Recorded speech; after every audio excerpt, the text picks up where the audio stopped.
Du coup, bah, on peut prendre oui, qu'un micro, je pense que c'est bon, et on va se le passer. Et puis on en a deux au total, même si voilà. Euh, non, non, mais peut-être que voilà, c'est bien d'en avoir un pour la salle. Euh, alors attends, je vais pas rester debout là pour gêner personne. Est-ce que si je me mets là côté caméra, ça va? Un peu plus loin. Voilà.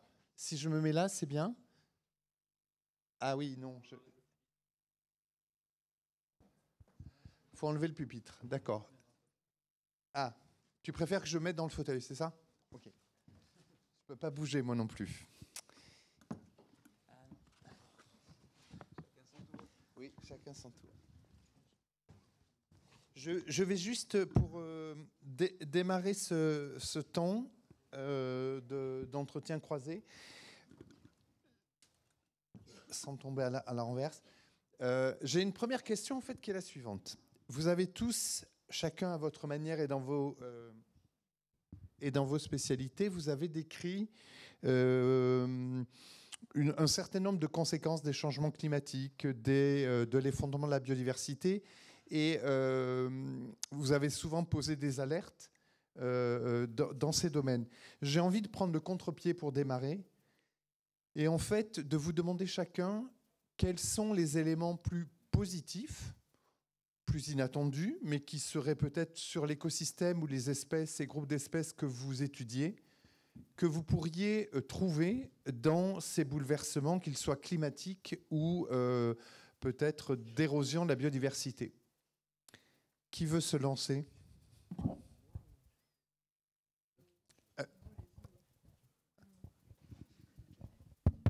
Alors, moi j'ai vu beaucoup de positifs. Et il vient de la lumière qu'il y a dans les yeux des étudiantes et des étudiants, que j'ai chaque année à la fac par centaines. En fait, la prise de conscience, elle est massive. Massive. C'est-à-dire que les étudiants qui sortent du bac, ils savent quel est le problème. Et ça, c'est déjà un progrès majeur, puisque moi, de toute ma scolarité, l'école primaire, au collège, au lycée, je n'ai jamais entendu parler du réchauffement climatique. Bon, le ministre de l'Éducation qui présidait à l'époque mes programmes, il était climato-sceptique. Il a publié un livre s'appelant L'imposture climatique, mais ça c'est du passé. Hein, le climato-dénialisme d'État, c'est terminé. Mais à l'heure actuelle, on a chez les étudiantes, chez les étudiants, un savoir et une soif d'agir. Et ça, c'est nouveau. C'est-à-dire, qu'est-ce qu'on peut faire concrètement, nous, comme étudiantes, pour euh, participer à cette aventure qui est la réponse à la crise climatique. Et donc, on a des étudiants qui demandent des solutions concrètes. Et en fait, elles sont innombrables, et simplement, elles ne sont pas forcément très, très connues, ni du grand public, ni des pouvoirs publics. Et je dirais qu'il y a beaucoup d'étudiants qui veulent faire ce qui est nécessaire pour répondre à l'enjeu climatique, c'est de faire le lien entre la science et l'action publique. Actuellement, en France, le lien entre la science et l'action publique, il n'est pas nul. Hein. Les scientifiques sont écoutés, ils sont lus, ils sont cités, mais ils ne sont pas réellement entendus. Je me permets d'ouvrir une petite parenthèse, mais il me semble qu'il y a beaucoup d'étudiantes et d'étudiants qui veulent participer à l'action publique, mais avec un savoir écologique et un savoir climatique de qualité pour justement agir là où il le faut, dans les conseils municipaux, dans les cabinets des ministres. Je prends un exemple. La compétence climatologique et scientifique, elle est très forte, mais elle ne l'est pas là où il le faut, c'est-à-dire aux plus hautes instances de l'État. On a des ministres de l'écologie et de la transition énergétique qui se succèdent, qui n'ont jamais eu ni aucune expérience, ni aucun diplôme, ni aucune qualification dans quelque domaine que ce soit en lien avec l'environnement. Et vous allez me dire, je suis utopique. Non. Au Chili, en 2022, la présidente a nommé, enfin le président chilien a nommé, fait le choix de nommer un ministre de l'Environnement qui est directeur, qui est directrice d'un grand laboratoire de climatologie et qui est neutre, qui est apolitique. Donc on a aux plus hautes instances de l'action climatique au Chili une spécialiste de la transition énergétique et du climat de l'hémisphère sud. Évidemment, elle sait de quoi elle parle. Et il y a d'autres pays, la présidente du Mexique est également une ancienne co-autrice des rapports du GIEC. Donc on peut mettre la haute compétence au niveau des pouvoirs publics pour avoir des politiques ambitieuses. Et ça, chez les étudiants de l'Université de Bourgogne, c'est frappant. Un jour, j'ai un étudiant qui m'a dit, mais moi, je veux faire l'écologie, mais pas dans le laboratoire. Je veux faire l'écologie qui est une action concrète sur les décisions. Pour moi, Vincent, ça, c'est positif. Je fais tourner le micro. Oui, c'est ça d'un côté, de faire des réponses plus courtes, mais surtout, tu as une façon de répondre à ma question qui m'intéresse beaucoup, sur laquelle je veux bien qu'on revienne un peu plus tard, sur la question de l'engagement, parce que je trouve qu'elle est extrêmement importante. Ma question, elle portait plus sur, dans les écosystèmes que vous étudiez, est-ce que vous observez des impacts finalement inattendus et finalement positifs ou pas négatifs, je ne sais pas comment le formuler correctement, liés aux grands bouleversements écologiques que nous découvrons? Muriel? Je reste sèche. Non, mais après, il faut voir, pour ce qui me concerne sur la réserve naturelle, le processus, il est engagé depuis déjà un certain nombre de décennies. C'est ça qui est un peu compliqué. Donc, du coup, c'est dur de répondre à cette question, clairement, en fait. Il est à la fois engagé depuis plusieurs décennies, mais quand même, il y a une accélération et une brutalité qui fait qu'on peut voir un certain nombre de procès. Mais je ne sais pas, tu voulais répondre à la question, peut-être que tu as des éléments à nous apporter? Justement, moi je voyais aussi plus d'espoir, comme Vincent, sur effectivement l'homme. Du coup, je ne réponds pas spécifiquement à cette réponse. C'est une façon d'y répondre. Mais effectivement, oui, l'homme en règle générale, oui, tout à fait. C'est-à-dire que la prise de conscience est globale et que, mine de rien, les personnes, les premières qui ont été formées, maintenant c'est des profs, qui ont aussi une demande de former leurs étudiants, leurs élèves à ces questions-là. Et je trouve ça vraiment super de voir petit à petit cette nuance, cette notion. Ok, je vais préciser alors. Dans ce cas-là, je pense enrichissement de nouvelles espèces. Alors on a parlé des invasives, mais jusqu'à quel point c'est de l'invasif et négatif, jusqu'à quel point c'est un vrai enrichissement. Peut-être nouveaux biotopes, nouvelles sources d'alimentation pour un certain nombre d'espèces autochtones. Ça peut être peut-être oui, des nouvelles niches, des allongements aussi d'un certain nombre d'activités. Je ne sais. Moi, j'ai envie quand même de rebondir là-dessus parce que bon, les espèces invasives, hein, c'est de la biodiversité en plus, mais c'est 38 milliards d'euros par an de pertes et de méthodes de lutte en Europe. 38 milliards d'euros, dont 75% hein, de méthodes de lutte, 75% de pertes et 25% de la somme pour les méthodes de lutte. Donc oui, pourquoi pas. Dans le point de cette semaine, la semaine dernière, il y a les auteurs d'un espèce de bouquin pourri là, qui s'appelle L'imposture verte, ou une espèce de torche-cul, qui en fait défend que, bah non, grâce à l'homme, la biodiversité augmente. Alors, il regarde que la biodiversité animale, il dit, regardez, le loup revient. Bon. Moi, je trouve qu'il est dangereux de répondre à cette question. Bon, aussi n'y répondrai-je pas. Parce que c'est là-dessus que certains font leur chou gras pour dire circulez bonnes gens, il ne se passe rien. Et il y a effectivement, on voit très bien dans nos amphis des gens qui bougent, mais il y a aussi des gens qui sont sceptiques, qui sont perdus. Et répondre à cette question, alors on peut répondre techniquement, oui, il y a peut-être un ou deux trucs qui fonctionnent mieux, mais la balance, et on revient à ce que je disais sur la vaccination, la balance, c'est que c'est catastrophique, désolé de le dire, mais il faut le dire. Vincent voulait rajouter quelque chose. En fait, je vais abonder dans le sens de Marc-André Sellos, que je remercie d'ailleurs pour ces 4 ouvrages, je crois, qui m'ont toujours inspiré, que je recommande chaudement. Pour te répondre très concrètement, il y a des exemples précis. En Arctique, hein, on a un développement massif d'un varech envahissant qui va commencer à coloniser les pourtours de l'océan Arctique parce que ça se réchauffe et qu'il y a moins de glace et que la lumière est davantage disponible. Et avec ce varech viennent d'autres espèces végétales qui se développent et qui envahissent. Et effectivement, c'est un nouveau puits de carbone. Un puits de carbone, c'est quelque chose qui capte le carbone, c'est celui qui nous embête dans le cadre de l'effet de serre. Donc, on peut voir les choses de manière vraiment très faussement positive en disant, regardez, on a des invasions biologiques qui font un nouveau puits de carbone, et donc c'est plus écologique. Mais la balance, comme tu l'as souligné, elle est catastrophique. Et ces invasions, en aucun cas, ne constituent une bonne nouvelle, ni pour les écosystèmes, ni pour le cycle du carbone, ni pour l'espèce humaine. Et un autre exemple, en Antarctique, on a des phénomènes de rougissement des glaces et des neiges, puisqu'il fait plus chaud, et cela favorise le développement de tout un univers microbien dans la neige. Il y a des algues des neiges qui vivent dans les interstices de la neige. Alors pour ces algues, c'est très bien, ça capte du carbone, mais ça participe du déséquilibre des écosystèmes actuels, malheureusement. Ma maison s'est écroulée. Et le point positif, c'est que j'ai retrouvé un mouchoir que j'avais perdu il y a 15 ans. J'entends bien la remarque et la nuance. Je vais revenir, Marc-André, je vais revenir sur la question de l'évolution culturelle. Parce que c'est un point sur lequel tu insistes très souvent dans tes conférences et dans tes ouvrages, et je pense à raison.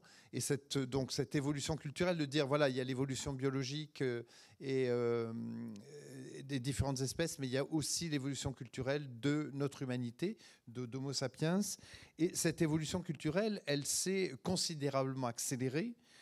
Et elle nous pousse à surconsommer, à aller toujours plus vite, toujours plus loin. J'en passe et des meilleurs.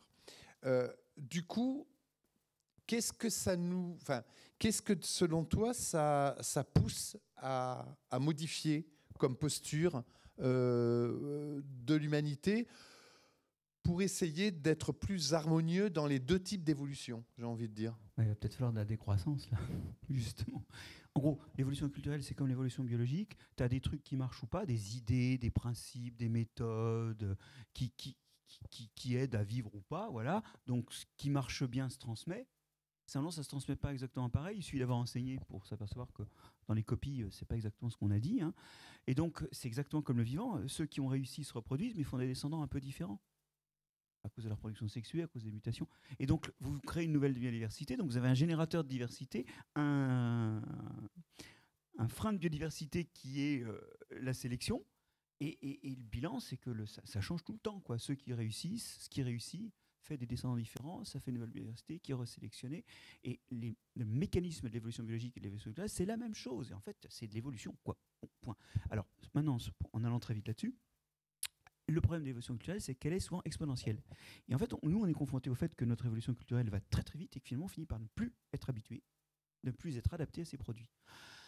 Par exemple, on a répandu dans l'environnement plus de 350 000 molécules différentes créées par l'homme. On n'est pas habitué, on n'est pas adapté à toutes ces molécules. On en parlait à propos des pesticides. Par exemple, on invente des outils qui permettent de fonctionner plus vite, mais on n'est pas adapté à fonctionner plus vite. Moi, il y a 250 mails dans ma boîte aux lettres tous les jours. 5 heures de ma vie tous les jours se passent à répondre à ces mails, qui m'avait été vendu, cette boîte mail, pour ne plus avoir à aller timbrer le courrier à la poste. Honnêtement, je prenais l'air pendant ce temps-là. Donc aujourd'hui, on ne la gère pas, l'évolution culturelle, et on ne gère pas son accélération alors qu'elle est un peu en train de nous broyer. Donc il faut reprendre la main là-dessus, et peut-être qu'il faut de la décroissance, justement. Peut-être qu'il faut se dire, ok, l'innovation c'est bien, mais à un moment, ça peut être qu'on trie activement. Je suis tout à fait d'accord avec toi, et je vais prendre un exemple, puisque je crois que vous êtes avide d'avoir des solutions. Ce qu'on appelle l'évolution culturelle, c'est un comportement, des idées qui se propagent à la génération suivante. C'est-à-dire une évolution qui ne touche pas les gènes, mais qui se propage au sein de l'espèce par des comportements que l'on peut reproduire. Il a fallu 300 ans pour que depuis la découverte de l'effet de serre par Henri de Saussure jusqu'à la formalisation des modèles climatiques en 1896, il a fallu 200 à 300 ans pour qu'on comprenne qu'il faille se passer des énergies fossiles. Cette idée, nous l'avons acquise. Eh bien, elle se transmet. Je vais prendre un exemple très concret. En 2023, il y a eu un sommet du climat des nations africaines à Nairobi. Et ce sommet du climat a eu cette idée brillante. Il y a 600 millions de personnes en Afrique qui n'ont pas accès à l'électricité. Rien. Et ils ont dit, voilà, on va leur donner de l'électricité, on va électrifier ces populations, mais en sautant la carte des énergies fossiles, directement en installant du renouvelable. Donc l'idée, elle s'est propagée, elle s'est transmise, et les peuples africains, aujourd'hui, à l'unanimité des Nations Unies à ce sommet, ont voté pour une électrification massive de l'Afrique en passant directement à la case d'énergie propre, ou du moins bas carbone. Ça, c'est un très bel exemple de solution qui peut s'appliquer à l'échelle mondiale. Vous avez beaucoup de peuples en Asie qui n'ont pas ou peu accès à l'électricité, qui vont se dire, ces Occidentaux, qui sont de grosses andouilles, ont fait des grosses erreurs, ils sont responsables de la majorité des émissions de gaz à effet de serre au cours de l'histoire, nous, on ne va pas faire pareil. On va directement implanter des énergies propres.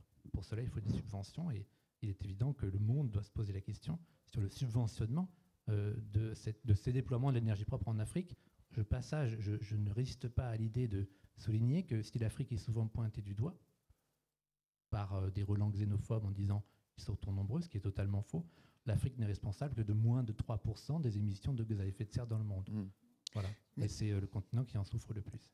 Merci beaucoup Vincent avec cet exemple, parce que vous me donnez l'occasion de faire la liaison avec cette idée de biodiversité culturelle.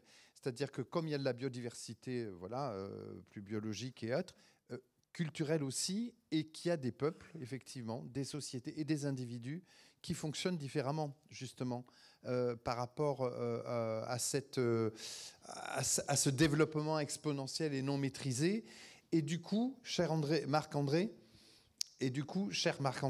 j'ai un peu une question. Est-ce que aller reconnaître cette diversité et ces autres individus, peuples et sociétés qui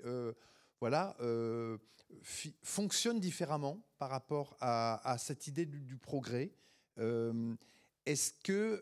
comment on peut imaginer, est-ce qu'on n'est pas là dans non plus un combat sélectif, une guerre sélective, et comment on peut imaginer que ces peuples, j'ai envie de le dire comme ça, plus vertueux de ce point de vue-là, puissent demain dominer ceux qui le sont moins? Alors, il y a des guerres entre les cultures, il y a de la sélection entre les cultures, et ça, c'est Jared Diamond qui l'a très très bien écrit dans La charrue, la peste et le climat. Il y a des cultures qui gagnent et d'autres qui perdent. D'ailleurs, par exemple, les Amérindiens, on les a butés. Alors, d'ailleurs, on les a pas butés à coups de fusil ou à coups de lance, juste en amenant nos microbes auxquels nous, on était résistants. Disons que ce que les vignes américaines avec le mildiou et l'oïdium ont fait aux Européens, nous l'avons fait avec nos maladies aux Amérindiens. Et le bilan, c'est qu'on a perdu une civilisation qui savait cultiver sans labourer. Je reviens sur votre question sur l'agriculture de conservation. Les Amérindiens, ils n'avaient pas de fer, donc ils n'avaient pas de charrue, et ils n'avaient pas d'animaux de trait, donc ils ne labouraient pas. Alors, je ne dis pas que le passé était propre et que le présent est sale. Je ne dis pas que ces peuples-là ont raison là où on avait tort, mais il faut qu'on fasse notre marché et que ce marché soit ouvert à ce qu'ils sont. Et pour répondre sur un plan personnel à cette question, là où je pense avoir raté ma vie d'universitaire, je l'ai croisé 2 fois, ce sentiment. La première fois, c'était en lisant Lévi-Strauss, Triste tropique. Et la deuxième fois, c'était très très aigu comme sentiment, c'est quand j'ai lu Descola. Parce qu'en fait, moi, je ne peux pas répondre à ta question, parce que je ne connais pas cette diversité culturelle, je ne sais pas ce qu'il y a dedans, et je ne sais pas au fait quel pourcentage de trucs pourris, je veux dire inutiles, dangereux, et le pourcentage de choses qui pourraient rajeunir et rejuvéniliser notre propre culture, je ne sais pas, parce que moi, la biodiversité culturelle, c'est un des ratés de mon existence. Je veux bien voir un peu des réactions des uns et des autres. Marlène. La réaction, c'est alors je vais prendre ton rôle un petit peu, parce que j'ai posé une question du coup. C'était, moi j'ai l'impression, mon ressenti, c'est quand même qu'on a l'impression qu'il y a une certaine amnésie aussi. Et c'est vrai que la prise en compte, la connaissance de l'histoire, c'est quelque chose aussi qui peut quand même contribuer, à mon avis, à nous adapter. Et je trouve qu'on a une société qui est complètement amnésique maintenant, malheureusement. Et que peut-être la vitesse aussi la vitesse de tout ce qu'on vit actuellement, cette espèce on est toujours dans le court terme, etc., renforce encore ça. Vincent, tu veux rajouter quelque chose ?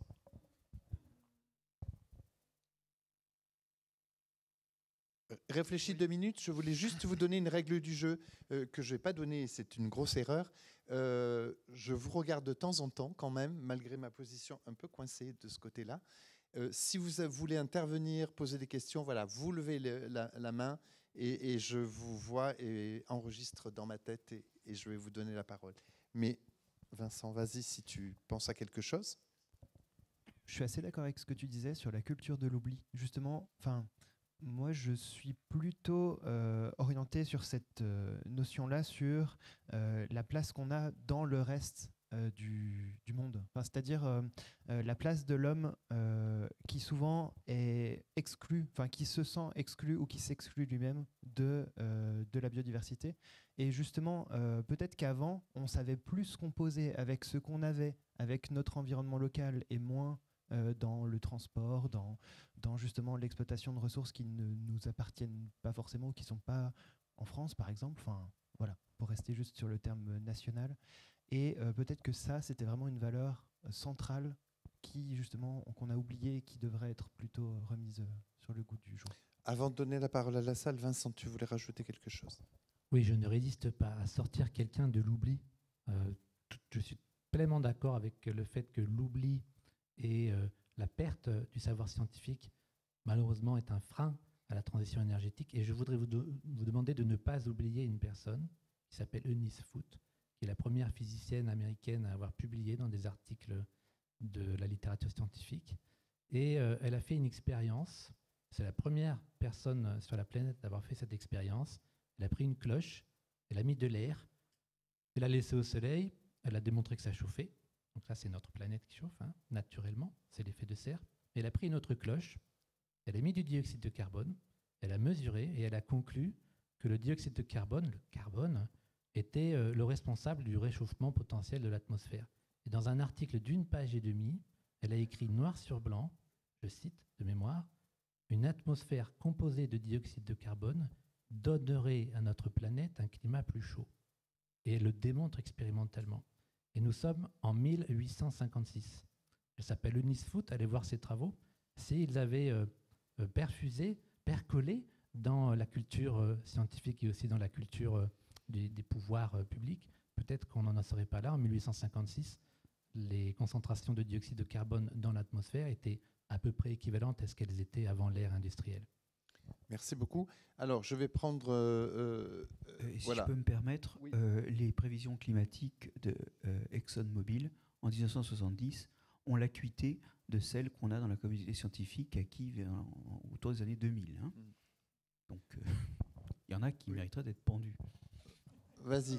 Deux points. Un sur lequel j'aimerais bien avoir un rebond du panel et un autre qui est plutôt un témoignage. Le premier point, c'est, je reprends au bon la réflexion de Vincent Lecomte sur le fait qu'il serait bien que nos ministres soient des spécialistes en écologie ou dans le domaine ou en climatologie, dans le domaine qui les concerne. Oui, mais ça a ses limites parce qu'un ministre spécialiste de l'écologie, il n'a pas forcément toutes les manettes du gouvernement, il a en face les autres ministères. Et on a des témoignages de ministres qui ont été des spécialistes. Claude Allègre, alors c'est le mauvais exemple. Hein. On a Nicolas Hulot, qui n'était pas un scientifique, mais qui a quand même été un homme de conviction du point de vue de l'écologie, et qui s'est retrouvé en but à ne pas avoir toutes les manettes du gouvernement. Donc c'est quand même une limite à ça. C'est-à-dire que soit on a des technocrates qui ne connaissent pas, malheureusement c'est souvent la règle, ou des politiciens qui ne connaissent, alors à ce moment-là, pas grand-chose, ou l'option que vous avez décrite, mais qui n'est pas non plus en elle-même une solution. Donc j'aimerais bien avoir un rebond là-dessus, puis je finis tout de suite avec la partie témoignage, comme ça vous serez débarrassé de moi. À propos des connaissances dites indigènes ou locales, en fait, je travaille à l'IBES dans l'évaluation Nexus, c'est-à-dire les liens entre biodiversité, eau, alimentation, santé. Et on a une injonction onusienne, on va dire ça comme ça, de prendre en compte ces connaissances-là dans les évaluations de l'IBES. Et c'est pas simple. Et c'est pas simple parce que moi, je suis confronté au fait d'avoir le plus profond respect pour ces connaissances indigènes, mais à quel moment peut-on les prendre en compte d'un point de vue scientifique, d'une certaine manière? Alors, d'un point de vue anthropologique, il n'y a aucun problème. Bon. Mais dès lors qu'on veut en tirer des prescriptions, accepter une diversité, un relativisme culturel, c'est très compliqué, très très compliqué, en tout cas pour moi. Et pour beaucoup de monde. Je vais prendre plusieurs questions, remarques, et puis on répondra. Il y a une personne derrière. Oui, une dame. Ouais.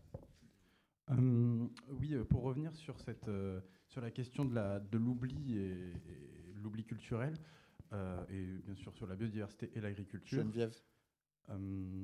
Est-ce que vous ne penseriez pas que justement la perte de semences qui sont, on va dire, typiques à une région et l'homogénéisation des semences partout, en tout cas en France, est-ce que ça ne poserait pas justement souci? Est-ce que si on n'avait pas gardé des semences qui étaient plus adaptées à certains territoires, à certains milieux, est-ce qu'on n'arriverait peut-être pas mieux à limiter l'usage d'intrants ou de pesticides, et on arriverait à faire une agriculture un petit peu plus, on va dire, durable, avec des semences qui seraient vraiment culturelles et implantées à une région? Troisième peut-être personne, là juste devant. Oui, madame. Oui, bonjour. Sarah Huet, INRAE. Moi, je voudrais rebondir un petit peu sur ce que monsieur a dit sur le fait de mettre des mini-spécialistes qui sont spécialistes de l'écologie, par exemple. Mais effectivement, ça pose la question ensuite d'être spécialiste de l'administration de l'État. Et c'est ce que je voulais dire, c'est on a beaucoup de solutions pour faire la transition agroécologique. Quid de leur mise en œuvre? Pour exemple, non, Oui, allez-y. Ah non, là on vous perd.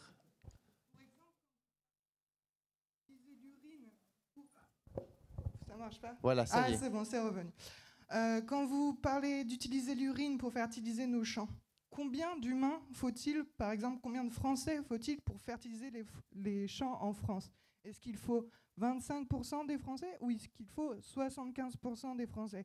Parce que si on doit refaire la tuyauterie de 75% des Français, quand on voit la vitesse à laquelle on met en place la rénovation énergétique, combien de temps faudra-t-il pour changer la tuyauterie de 75% des Français et pouvoir fertiliser nos champs avec leur urine? Ok.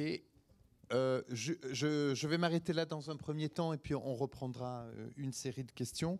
Donc, je reprends peut-être sur la dernière qui est peut-être un peu plus précise et technique sur la question de l'urine et fertilisant et refaire toutes les tuyauteries. Juste un point avant que peut-être Marc-André, tu réagisses et tu répondes. Les toilettes sèches, au passage, on peut parfaitement séparer l'urine des fesses. Donc voilà, il y a déjà des situations qui sont assez simples, sans refaire toute la tuyauterie. Mais bon, voilà, il faut réimplanter des toilettes sèches, j'entends, mais en tout cas, c'est jouable. Mais peut-être que tu peux... brièvement, la lenteur de la façon dont on investit dans l'isolation thermique et la lenteur potentielle avec laquelle on arrivera vers ces solutions, sachant que tu peux aussi ne pas séparer le liquide et le solide, tu peux en 3 ou 4 mois faire composter tes toilettes sèches et ça marche. Hein. Cette lenteur-là, elle renvoie à la question dont on est parti, qui est celle en fait, de la gouvernance et finalement de la capacité de la gouvernance à se saisir activement des bonnes solutions. C'est tout le problème.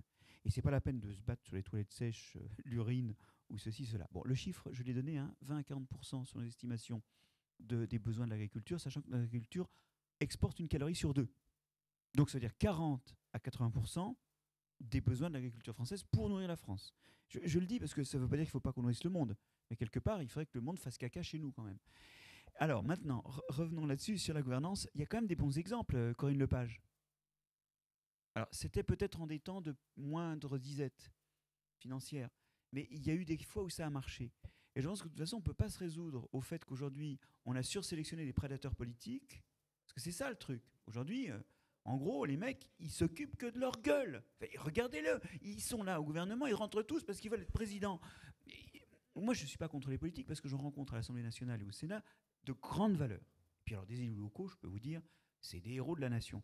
Donc mon problème n'est pas de taper sur les politiques, mais de dire qu'aujourd'hui, la façon dont un politique survit, c'est juste d'être politique, quoi. Il ne sait pas quoi faire quand il arrive au gouvernement, parce qu'il n'a pas de programme. Et si vous en voulez un qui n'a pas de programme, lisez Le Traître et le Néant, lisez ce livre. L'Élysée a réussi à le faire basculer dans l'oubli, mais ce livre raconte comment on construit un succès en n'ayant pas d'idéologie, c'est-à-dire en creux, absolument aucune solution et aucune idée à appliquer que celle d'avancer sa gueule. Et ça, c'est le mal aujourd'hui du monde politique, c'est qu'il est basé sur une hyper sélection de l'efficacité à être élu, en tout cas au plus haut niveau, parce qu'au niveau local, c'est très différent, évidemment.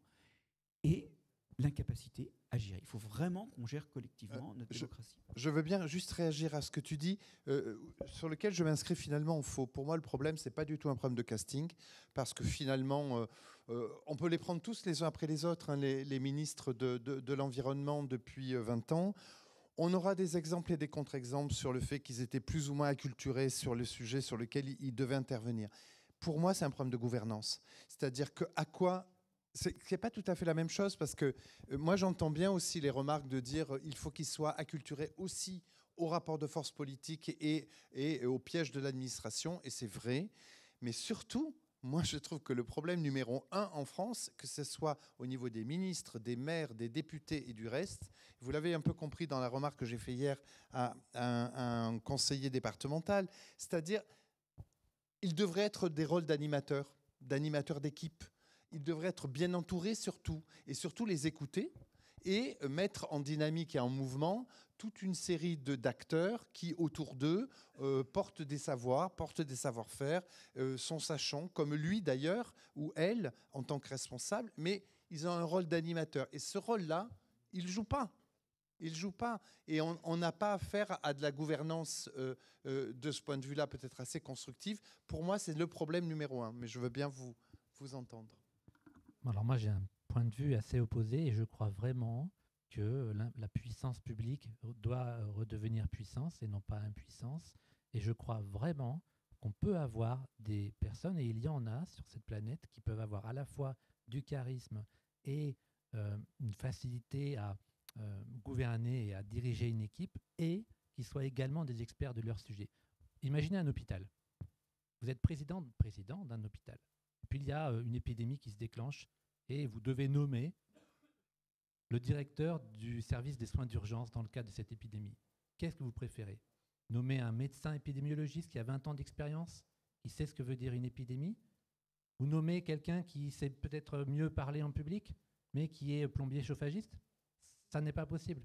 Il nous faut à la tête, je dis bien à la tête des ministères de l'environnement et de la transition énergétique, des gens qui savent de quoi ils parlent. Et ça s'apprend par l'expérience et par les compétences et par les qualifications. Il faut des ministres qui savent précisément quels sont les objectifs de la France, qui savent ce qu'est une analyse de cycle, qui savent qu'en 2030, l'objectif, c'est de diminuer de moins 50% les émissions de gaz à effet de serre et comment le faire via le mix énergétique, qui savent qu'en 2050, on vise la neutralité carbone. Je ne pense pas que beaucoup de ministres savent même ce que veut dire la neutralité carbone, qui est un concept de base en climatologie. Et je pense vraiment qu'il faut vraiment croire dans la puissance du savoir. Aujourd'hui, l'urgence planétaire, elle est telle que des milliers de scientifiques se sont penchés sur ces sujets. Le 6e rapport du GIEC, je vous incite à lire, paru en mars dernier, est la synthèse de 18 000 articles scientifiques. Il a été fait par plus de 1000 auteurs. Je ne pense pas que les gouvernants actuels en France aient lu ces rapports. Mais justement, c'est un très bon exemple. Je ne pense pas qu'ils aient plus de 1000 auteurs, c'est-à-dire oui. que misons plutôt sur l'intelligence collective plutôt que sur l'homme ou la femme providence. Je n'y crois pas une seconde. Et franchement, si on croit à ça, on va au-devant de nouvelles catastrophes parce que ces belles personnes qui sont sachantes et qui ont des savoirs, à un moment donné, elles auront aussi un pouvoir, peut-être qu'elles vont mal l'utiliser. Bon, voilà. Mais on peut continuer à discuter philosophie politique pendant longtemps. Je veux bien avoir ta réaction, puis je vais redonner la parole à la salle. Je suis d'accord sur le fait qu'il n'y a pas d'homme providentiel et qu'on ferait mieux de penser en termes d'équipe. Et je pourrais dire ce que tu dis. Hein.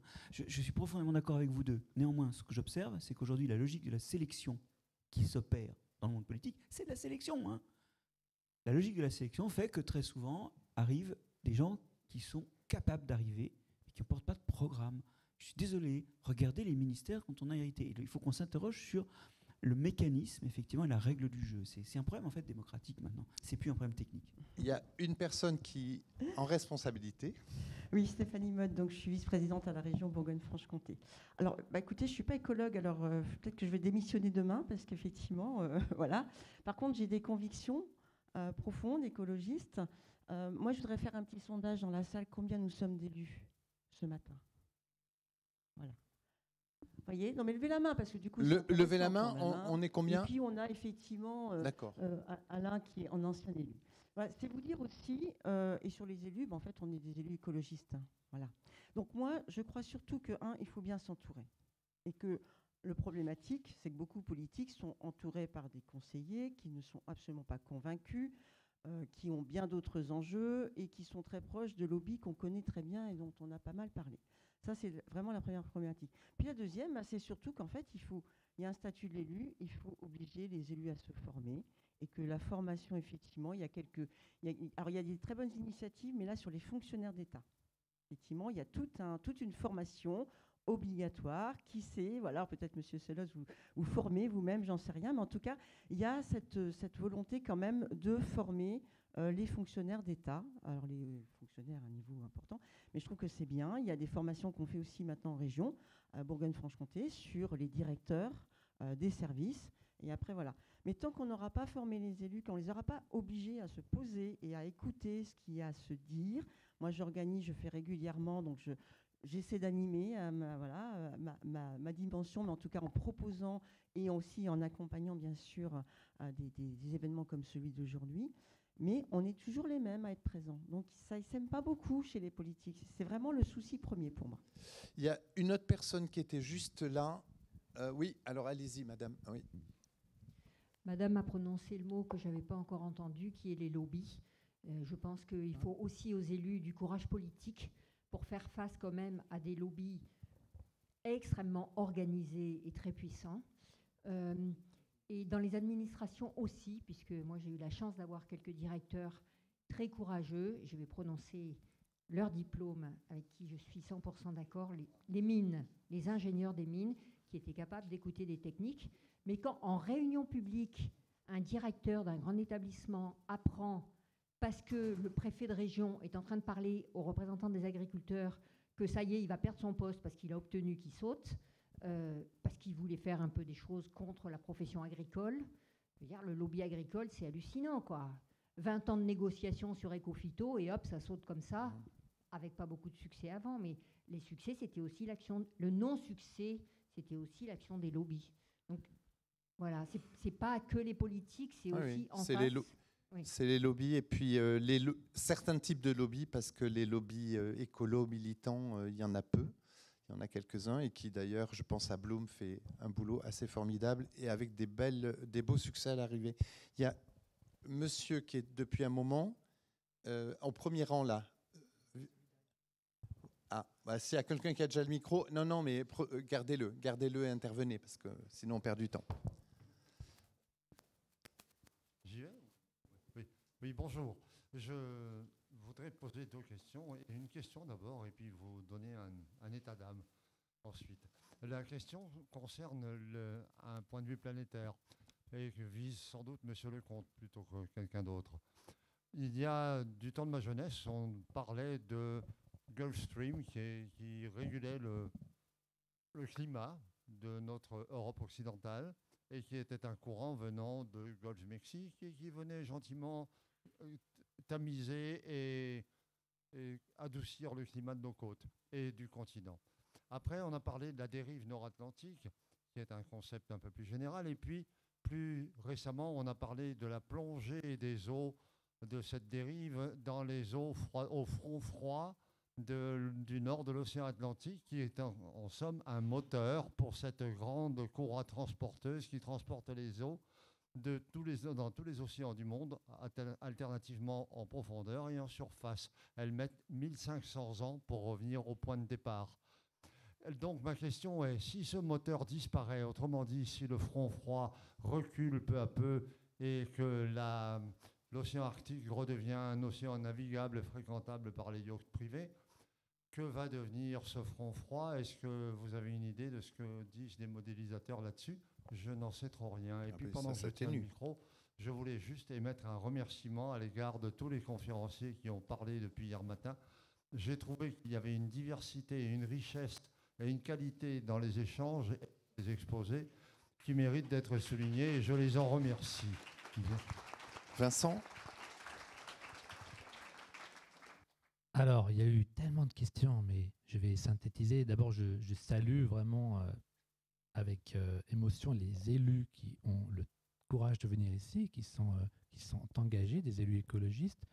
Et je maintiens que je crois qu'on peut mettre de la compétence scientifique, et écologique et climatologique au plus haut niveau de l'État. Si les pays en développement, et notamment les pays de l'Amérique du Sud, peuvent le faire, je pense que les pays occidentaux peuvent le faire aussi. Ça nous évitera d'avoir une porte-parole de l'Assemblée nationale qui a des actions chez Total Energy, ce qui décrédibilise pour moi la neutralité de penser que devrait avoir un gouvernement qui prétend faire une transition énergétique. Par rapport au Gulf Stream, celui-ci ne va pas s'arrêter.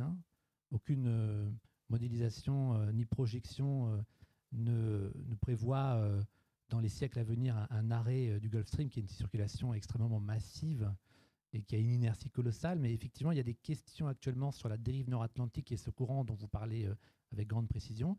Et il y a des signes d'un léger ralentissement.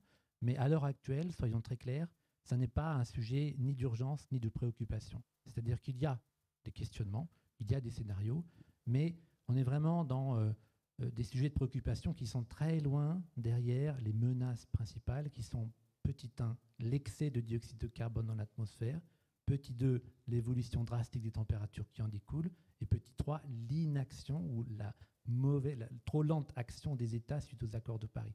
Mais donc, pour l'instant, il n'y a aucune preuve scientifique d'un arrêt ou d'une inversion de cette dérive nord-atlantique.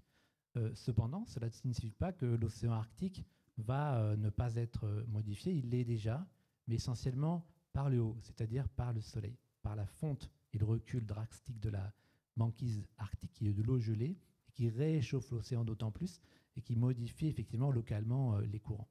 Voilà, j'ai essayé d'être synthétique pour pouvoir prendre plus de questions. Oui, exactement. Devant, s'il vous plaît. Peut-être juste une chose quand même sur l'histoire des lobbies. Alors, les lobbies existent, hein, effectivement, mais en même temps, ils agissent dans une société qui les tolère. Et donc, quelque part, en tant que citoyen, il faut vraiment qu'on entreprenne de gérer ça. Dans Le Monde d'hier, je lis, sous la plume de Stéphane Foucard, alors Stéphane Foucard, c'est Dieu. Si Dieu existait, il s'appellerait Stéphane Foucard, hein, pour moi. Bon. Et d'un certain nombre d'auteurs de Lighthouse Reports qui décryptent des révélations sur le fichage à grande échelle de personnalités gênantes pour l'industrie agrochimique. Bon. Donc, ça veut dire que ces gens sont fichés, et sur ces fichiers, allez lire ça dans Le Monde. Qu'est-ce qu'il y a ? Il y a leur vie sexuelle, leurs antécédents familiales, les bêtises qu'ils ont fait, les amendes qu'ils ont eues. Et ça, la boîte qui fiche ça, elle vend ça aux entreprises d'agrochimie. Voilà, ça c'est. Et alors, évidemment, c'est pas conforme avec la RGPD. Et voilà. Alors, du coup, je me suis demandé si j'étais dessus. Et j'ai la chance, je suis pas encore dessus. Mais ça veut dire qu'effectivement, il y a des choses très dangereuses et que quelque part, on s'expose. Alors, pas moi, hein, mais notamment quand on est élu et qu'on décide effectivement d'aller à l'encontre de ça, parce que c'est là qu'est l'argent, c'est là que sont les moyens d'être élu. Et oui, c'est pas gratuit d'être élu. Nos pays ne payent pas assez finalement les campagnes. Bon, donc les lobbies existent, mais cela dit, moi je voudrais aller à la solution maintenant. Je voudrais regarder le côté positif de ça. Il faut que demain, les citoyens qui soient plus conscients de ça ou qui balancent plus ça avec justement cette inscription dans le monde naturel ou les données scientifiques. Comment faire ?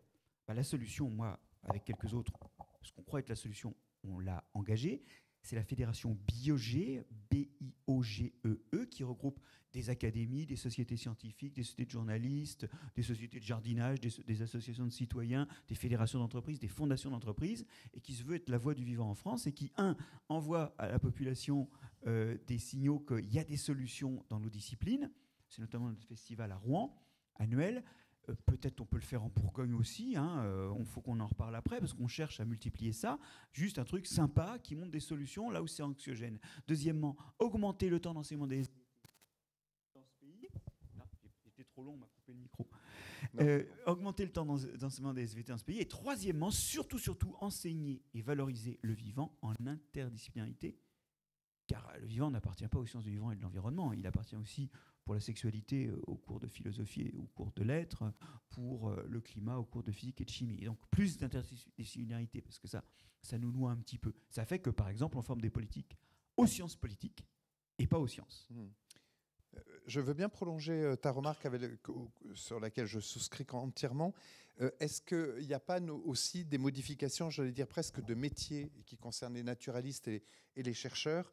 On le voit d'ailleurs spontanément depuis maintenant 10-15 ans, des chercheurs qui s'impliquent de plus en plus, on y a fait allusion, dans les points de vue, c'est-à-dire qu'ils ne sortent pas de leurs compétences, mais peut-être de leur zone de confort, et qui, fort de leur savoir et de leurs résultats, commencent à dire un certain nombre de choses à la puissance publique, à l'opinion publique, et qui de plus en plus s'engagent. Est-ce que vous n'avez pas le sentiment, chacun là, on n'est peut-être plus simplement dans la production de connaissances, voire même de plans d'action, mais que l'un des enjeux aussi qui, j'allais dire, vous pend au nez, c'est aussi peut-être d'accoucher de stratégies et de programmes d'action, voire d'expérimentation, avec multi-acteurs et transdisciplinaires. Est-ce que ça, c'est pas de plus en plus ce qu'on va vous demander, et est-ce que vous y êtes prêt après tout? Je vous rejoins tout à fait. C'est exactement ce qu'on a compris, nous, quand on a fait une démarche sur l'adaptation au changement climatique dans la réserve naturelle. Il faut décloisonner. Décloisonner déjà rien que simplement dans les réseaux de gestionnaires d'aires protégées, déjà, de travailler plus ensemble. Déjà rien que pour une question d'efficacité, d'efficience, de moyens, etc. Et puis, nous, on a compris, voilà, travailler beaucoup plus avec le monde de la science aussi, les scientifiques. Donc, il y a vraiment oui, complètement.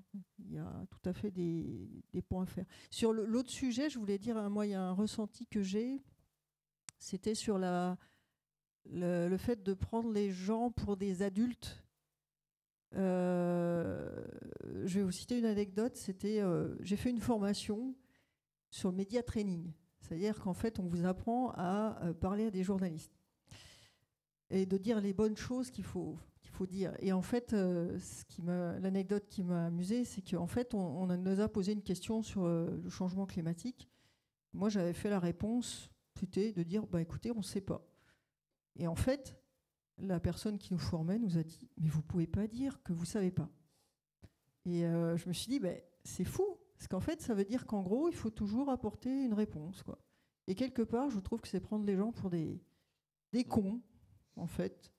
Et ils ont le droit de savoir qu'il y a des choses qu'on ne sait pas, quoi. Et puis, voilà. Merci beaucoup pour vos remarques. Vincent? Je trouve ça justement super important de décloisonner effectivement les différents aspects dans l'environnement. Je prêche ma parole, mais du coup, le groupe Tetra Jura, c'est typiquement un organisme qui cherche à faire ça.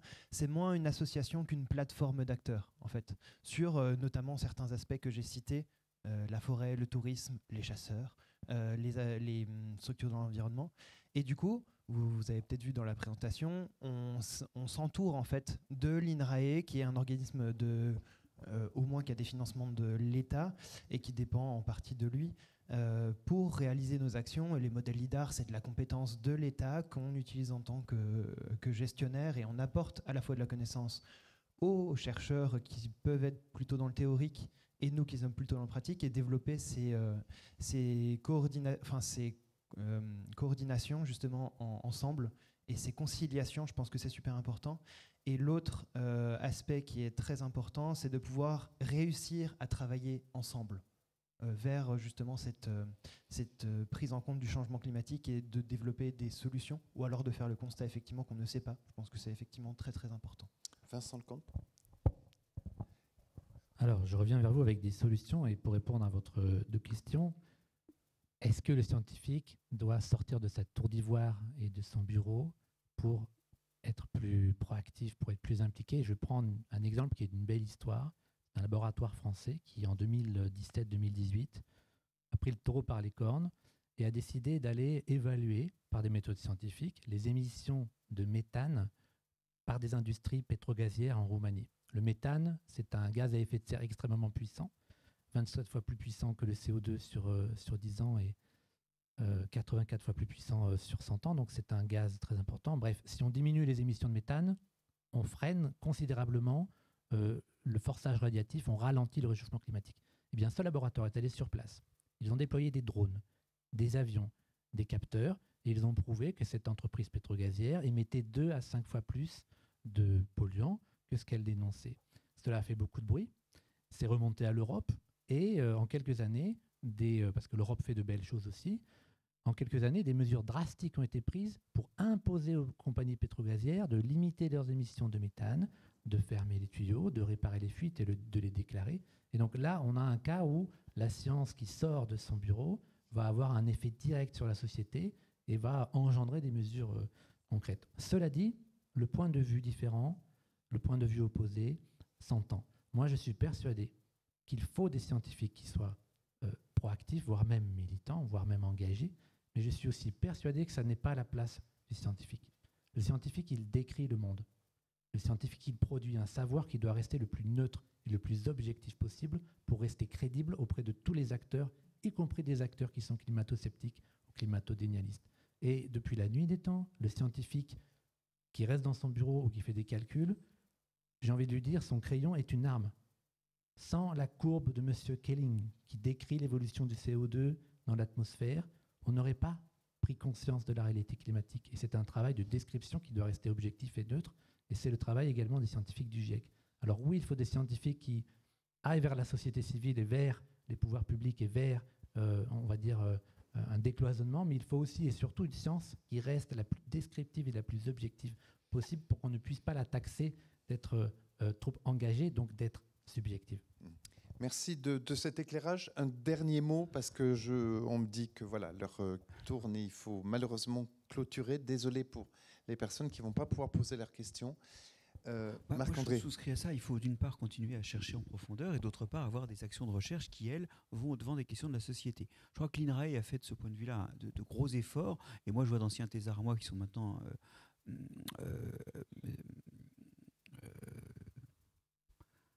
collègues qui sont maintenant au premier grade de la carrière de chercheur, merde, comment ça s'appelle ? C'est chargé de recherche, INRA, et qui en fait sont dans des programmes notamment liés à l'agriculture où il y a des agriculteurs, c'est inscrit dans des bassins de production. Et moi-même, mon labo, qui a toujours fait des recherches sur les interactions plantes-champignons d'un point de vue évolutif et écologique très fondamental, on a maintenant des actions de recherche sur les microbiotes du sol et des plantes dans des agricultures alternatives, comme les agricultures non labourées ou les agricultures avec des arbres, l'agroforesterie. Alors, donc, je pense qu'effectivement, il faut des deux recherches. Bon, dans le labo, on a la chance de faire les deux. Mais je voudrais revenir sur un truc, parce que j'ai eu l'air de distribuer des bons et des mauvais points parmi les politiques, mais alors je voudrais continuer à faire l'odieux qui distribue des bons et des mauvais points parmi les scientifiques. Je pense qu'il va falloir qu'on arrête collectivement, on a une responsabilité dans ce qui se passe aussi. Il faut qu'on arrête de faire de la vulgarisation à la grand-papa. La vulgarisation à la grand-papa, c'est quoi ? C'est « Regardez ce que j'ai trouvé sur Betelgeuse !» Et ça, c'est du divertissement. C'est des trucs extraordinaires qui font plaisir. Et bon, il en faut un peu.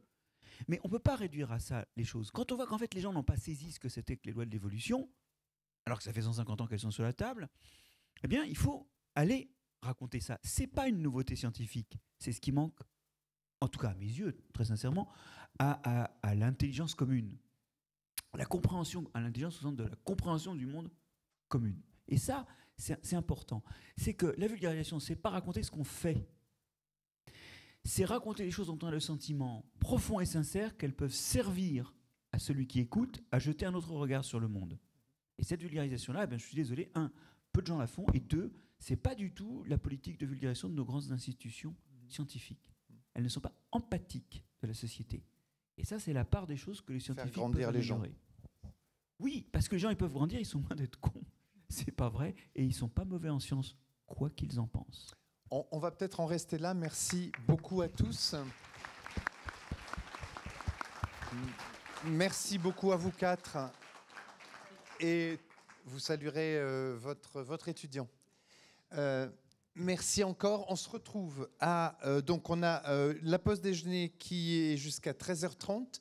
Il y a à nouveau une photo de groupe, on me dit, sur le passage. Et enfin, il y a des dédicaces d'ouvrages, et notamment avec Marc-André, qui est prévu juste après le déjeuner.